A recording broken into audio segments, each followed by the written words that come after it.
दोनों भी देखिए, बीजेपी भाजपा जीत रही इसलिए रही है क्योंकि इन पार्टीज में ना काबिलियत है, ना अहलियत है, ना वो करेज ऑफ कन्विक्शन जो बोलते हैं अंग्रेजी में, ना इंटेलेक्चुअल ऑनेस्टी को वो भाजपा को हरा पाएंगे।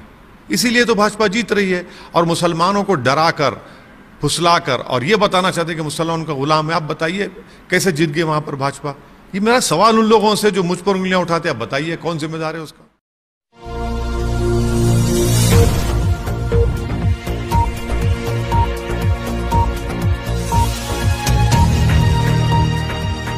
रामपुर और आजमगढ़ पार्लियामेंट के जो बाई इलेक्शन के नतीजे आए, उससे एक बात साफ जाहिर होती है कि समाजवादी पार्टी में ना तो काबिलियत है, ना अहलियत है बीजेपी को शिकस्त देने के लिए।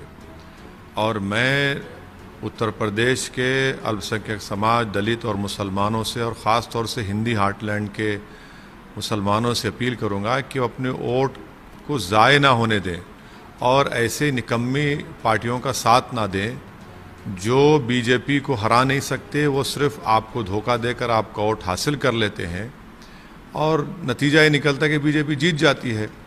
अब जब आजमगढ़ में 2019 के पार्लियामेंट के चुनाव में अखिलेश यादव ने 1,60,000 की मेजॉरिटी से उस पार्लियामेंट सीट को जीता था, अब आप हार जाते हैं 8,000 वोट से।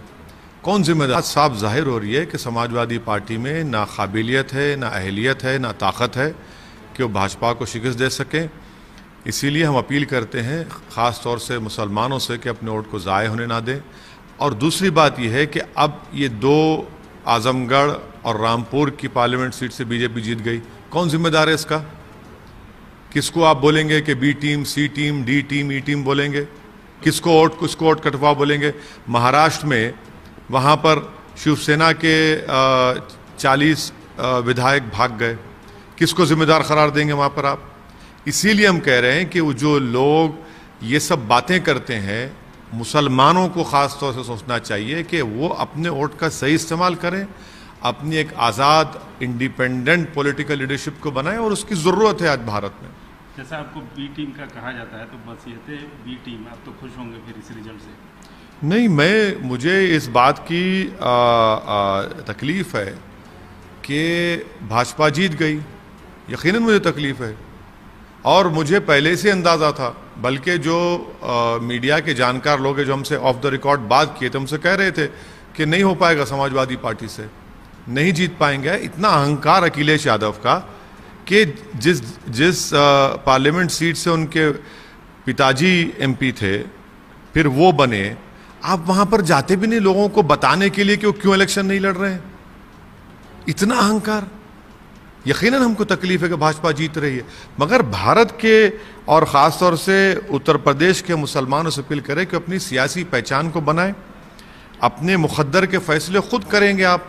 वरना आप इसी तरह होगा कि भाई पहले मुलायम सिंह, फिर अखिलेश, अब उनके चचाजाद भाई, अब दोबारा कौन आएगा? पर गुड्डू जमाली को वोट देते तो क्या हो जाता? क्या आसमान गिर जाता?